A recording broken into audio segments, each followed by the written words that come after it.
বাংলাদেশে অনেক চ্যালেঞ্জ আছে। আগে দুই একটা ভালো খবর পড়তাম, এখন উপদেষ্টা হওয়ার পর দেখি সব খবরই দেশের খারাপ। মানে যেখানেই যাই হয় সব খবর যেহেতু আমাদের কাছে আসে, তো আমরা আরেকটা উদ্যোগ নিয়েছি, সিসিএফ মহোদয়কে বলেছি এবং আপনারা যারা সংশ্লিষ্ট সিএফওরা এখানে আছেন, ডিএফওরা এখানে আছেন, একটু শুনে নেবেন। সুন্দরবনে এই সময়টায় একটু অগ্নিকাণ্ডের ঘটনা ঘটে, একই রকম ঘটনা ঘটে কালিয়াকৈরে এবং গাজীপুরে। আপনারা যতটুকু সম্ভব পূর্ব সতর্কতামূলক অবস্থান গ্রহণ করবেন। আগুন লাগলে ফায়ার ব্রিগেড নিয়ে গিয়ে আগুন পোড়ানো একটা বিষয়, আরেকটা হচ্ছে আপনার প্রহরাটা বাড়ানো। আপনি প্রহরাটা বাড়াবেন যাতে আমরা আগুনের ঘটনার পুনরাবৃত্তি না ঘটে, সেটাই আমাদের চেষ্টা থাকবে। আপনারা জানেন যে সরকারের সত্যিকার অর্থে অনেকগুলো উদ্যোগ আছে, কিন্তু সেই উদ্যোগগুলোকে আরো বেশি গ্রহণযোগ্য করতে হবে। যেমন চিড়িয়াখানায় গেলে মানুষের মন খারাপ হয়ে যায়, সেটা হওয়া উচিত না। চিড়িয়াখানায় গেলে মানুষ বন্য প্রাণীর প্রতি তার ভালোবাসাটা বাড়বে।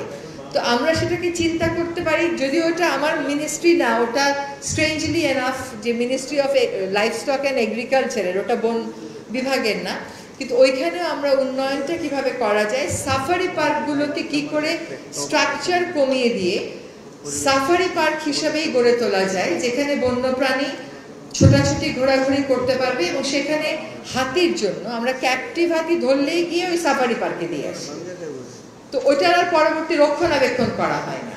তো সেইটা আমরা ওই যে সাফারি পার্কটা আছে গাজীপুরে, তার মধ্যে একটা এলাকা নিয়ে হাতিগুলোকে ওগুলো হাতির জন্যই ডেজিগনেটেড করতে পারি কিনা।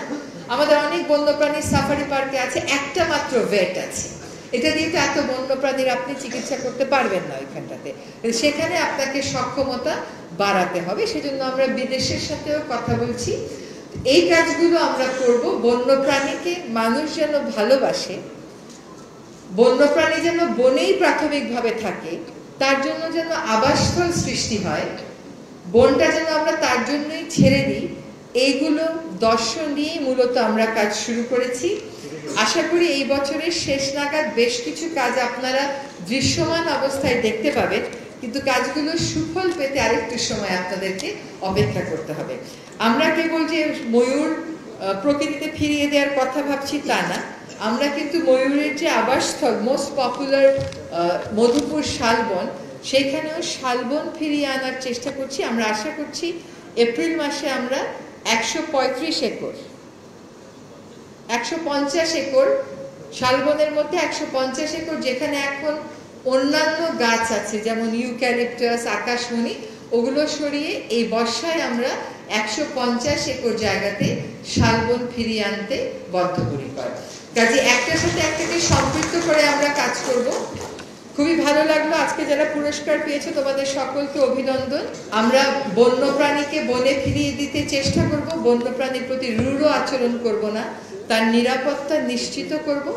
এবং বন্যপ্রাণী আসলে ওয়ান হেলথের যে একটা কনসেপ্ট আছে, এটাকে যদি আপনি মানেন তাহলে মানুষকে ভালো থাকতে হলে কিন্তু বনকে, বন্যপ্রাণীকে আপনার সম্মান করতে হবে এবং সুরক্ষিত রাখতে হবে।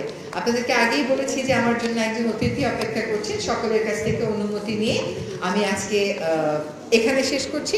কোনো প্রশ্ন থাকলে সিসিএম মহোদয় আছেন, উনি অবশ্যই উত্তর দেবেন। ধন্যবাদ।